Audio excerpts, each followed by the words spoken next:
नहीं कथाटा हूँ जे बर्तमान गोटे स्ट्रंगेस्ट अपोजिशन ओडिशा रे अछि आगुरु जेमती गोटे संख्या दृष्टि विचार कले एक तरफ गोटे संख्या बढ़िकी रोला सरकार पक्षरे बर्तमान से स्थिति ना उभय कांग्रेस दल एवं विजु जनता दल उभयंकर अच्छी सामना जो आने विधानसभा अनेक प्रश्न अच्छी वर्तमान किछि दिन सरकार हेले भी ए समय रे अनेक समस्या सामना को आछि बड़ समस्या होउछि जे ए समय रे अखाद्य खाइकरी लोके मरिबा ए समय रे मद्यपान करिकरी लोके मरिबा ए समय रे आमे लक्ष्य करिबा जे लोकंको पाखरे जो पहुँचवा कथा राशन व्यवस्था सब पहुँचवा कथा से ठीक भाव में लोक पाखे पहुँच पारना तेणु ये सब संपर्क रही अनएम्प्लॉयमेंट बढ़ी बढ़ी चली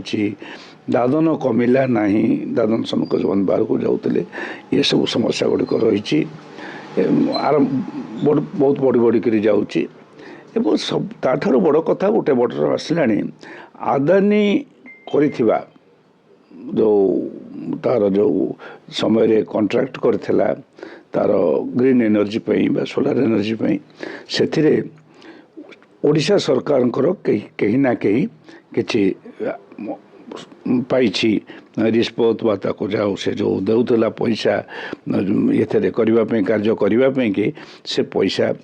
चोरा पैसा चोरी कर जो ये करप्शन भितर किसी ना कि ऑफिसर हूँ राजनेता हूँ से भितर इनवल्व अच्छा एक कथा सामना को आसीगला एवं ए संपर्क में विस्तृत आलोचना निश्चय हम अदानीकर से संपर्क में एवं ता पुणी गोटे स्वच्छ सरकार घोषणा करुवा जोटा विजु जनता दल जहाँकि प्रथम अवस्था टिके तार स्वच्छता देखा परवर्ती अवस्था अत्यंत दुर्बल हो पड़ा एवं स्वच्छता तो परिवर्ते दुर्नीति भितर को खूब जोर पशिगला से दुर्नीति व्यवस्था भितर कौन कौन सब घटी से सब कथा आसो आदानिक इश्यू नहीं करी एणु अनेक इश्यू सामना को आसी दुर्नीति आसी अपारगता आसी अनेक कार्यर शिथिलता आसी एवं ता सांग को जो जो कथा गुड़िक वर्तमान सरकार जो नुआ सरकार आसचंती मोहन माझी सरकार से कौन कौन सब कही भोट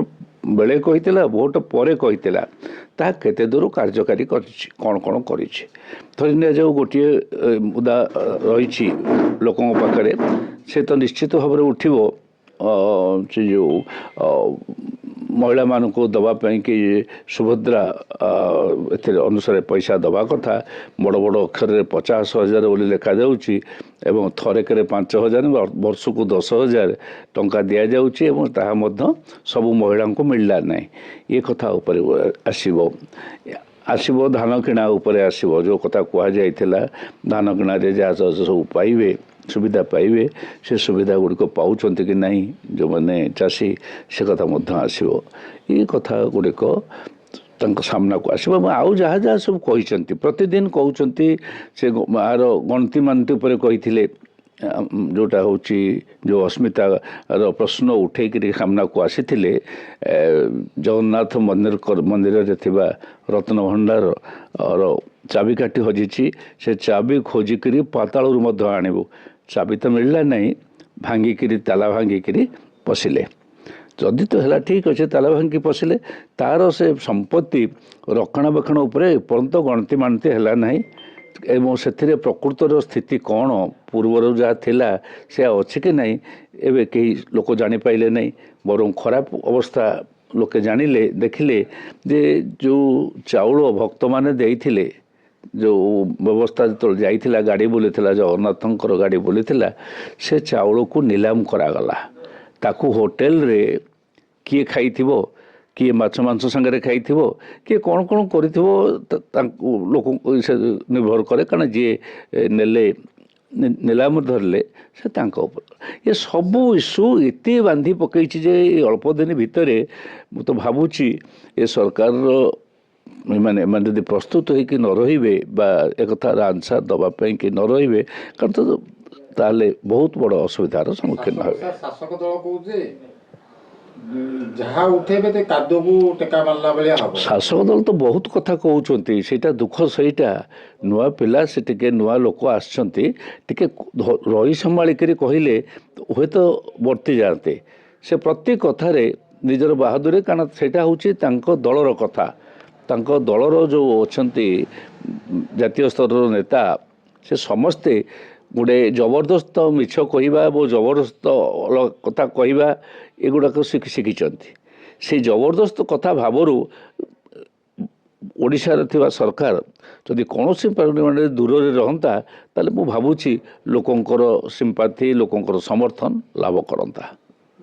ବିଜେଡି ତ ବିରୋଧ କରିବା ଏତେ ସବୁ ନୁହଁ, କାରଣ ନିଜ ଉପରକୁ ଆଞ୍ଚ ଆସିବ। କଂଗ୍ରେସ ତାହାର ଇଏ ନାହିଁ, ଶାଣିତ ନାହିଁ। କଂଗ୍ରେସ ତାଙ୍କର କାହିଁକି ଆସିବ? ଯେଉଁ କଥାରେ ଧରି ନିଆଯାଉ, ଗୋଟିଏ କଥାରେ ବିଜେଡ଼ି ସମ୍ପୃକ୍ତ ନୁହେଁ, ବିରୋଧୀ ଦଳ ବିରୋଧ କରିକିରି ସେ ଯଦି ତାର ଠିକ୍ ଭାବରେ ଯୁକ୍ତି ଉପସ୍ଥାପନ କରିପାରିବ। କଂଗ୍ରେସ ଦଳ ତ ମୁଁ ଦେଖୁଛି ଯେତେ ଗୁଡ଼ାଏ ଇସ୍ୟୁ ଅଛି ସବୁଥିରେ ଉପସ୍ଥାପନ କରି, ଧର ଗନ୍ଧମାର୍ଦ୍ଦନ ଇସ୍ୟୁ, ଗନ୍ଧମାର୍ଦ୍ଦନ ଇସ୍ୟୁରେ ଯେ କଂଗ୍ରେସର ସରକାର ଥିଲେ ବି ସେତେବେଳେ ରାହୁଲ ଗାନ୍ଧୀ ଜବରଦସ୍ତ ବିରୋଧ କରିଥିଲେ ଗନ୍ଧମାର୍ଦ୍ଦନକୁ ନେବା ପାଇଁକି, ବେଦାନ୍ତ ବା କମ୍ବାଇନ୍କୁ ଟେକି ଦେବା ପାଇଁକି। ଏଣୁ ସେଇଟା ତାଙ୍କର ରହିବ, ସେ ଆଦିବାସୀମାନଙ୍କର ପରମ୍ପରା ଅନୁସାରେ ତାକୁ ଗନ୍ଧମାର୍ଦ୍ଦନକୁ ରଖିବେ, ଏ କଥା କହିଥିଲେ। ଏଣୁ କଂଗ୍ରେସ ପାଇଁକି ଏଇଟା ଭାରି ସିଧାସଳଖ କଥା। କଂଗ୍ରେସ ବେଳେ ସବୁଯାକ ସ୍କିମ୍ ହେଇଛି, ଭୋକ ଆଉ ରହିବ ନାହିଁ, ଭୋକର ଭୂଗୋଳ ନଷ୍ଟ ହେବ, ସେ ସବୁ ସ୍କିମ୍ କଂଗ୍ରେସ କରିଥିଲା। ଏଣୁ କଂଗ୍ରେସ ସବୁ କଥା କହିବା ପାଇଁ କଂଗ୍ରେସ ପାଖରେ ପଏଣ୍ଟ ଅଛି।